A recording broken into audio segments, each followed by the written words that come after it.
नमस्कार दोस्तों, स्वागत करती हूँ आपका। एक नगर में एक व्यापारी रहता था। उसके 7 लड़के थे और सभी की शादी हो चुकी थी। व्यापारी कपड़े का व्यापार करता था। उसके लड़के भी उसके साथ दुकान पर बैठते थे। एक दिन रात में व्यापारी सो रहा था तो उसे सपना आया। सपने में उसे एक आदमी दिखाई दिया जो उससे कहने लगा कि तुम्हारे घर में बहुत सुख है, तुम्हारे पास पैसा भी बहुत है, पर अब मैं तुम्हारे घर आने वाला हूँ जिससे तुम्हारे घर में धीरे धीरे पैसा ख़त्म हो जाएगा और लड़ाई झगड़े शुरू हो जाएंगे। व्यापारी ने कहा कि तुम कुछ भी कर लो पर कभी भी मेरे घर में लड़ाई नहीं हो सकती।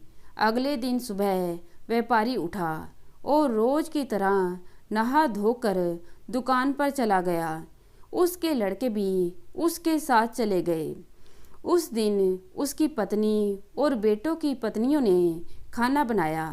खाने में उन्होंने दाल बनाई। सबसे पहले तो बड़ी बहू ने दाल में नमक डाल दिया और धीरे धीरे कर कर सभी ने दाल में नमक डाल दिया कि पता नहीं किसी ने डाला है या नहीं।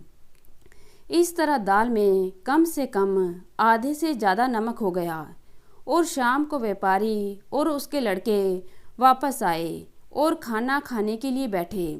सबसे पहले व्यापारी ने खाना खाया और उठ गया। उसके बाद बेटों ने खाना खाया तो उनको दाल बहुत खारी लगी, लेकिन उन्होंने ये सोचकर कुछ नहीं कहा कि पिताजी ने भी तो यही दाल खाई है। और जब पिताजी ने कुछ नहीं कहा और आधा नमक खा लिया तो हम क्यों कहें। धीरे धीरे सभी आधी नमक वाली दाल खाकर उठ गए। जब घर की औरतें बैठीं और खाना खाने लगीं तो उनको पता चला कि दाल में तो बहुत अधिक नमक है, लेकिन उन्होंने सोचा कि सब ने बिना कुछ कहे ही खाना खा लिया तो हम क्यों नहीं खा सकते। इस तरह व्यापारी और उसके परिवार ने बिना लड़ाई झगड़े करे आधा नमक खा लिया और किसी ने कुछ नहीं कहा। उसी रात को फिर व्यापारी को सपना आया और सपने में वही आदमी दिखाई दिया। उसने कहा, मैं तो थक गया, मैंने तुम्हारे घर में लड़ाई करवाने के लिए सब कुछ किया, पर तुम्हारे घर के लोग तो आपस में लड़ते ही नहीं, इसलिए तुम्हारे घर में सुख शांति हमेशा बनी रहेगी। दोस्तों, अगर हम अपने गुस्से पर काबू रखें और लड़ाई ना करें तो हम सबके घर में से भी सुख कहीं नहीं जाएगा और दुख, लड़ाई झगड़ा कभी नहीं आएगा।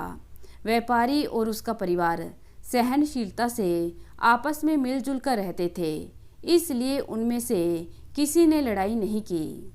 तो दोस्तों, इस कहानी के बारे में आपके क्या विचार हैं, मुझे कमेंट बॉक्स में ज़रूर बताइएगा।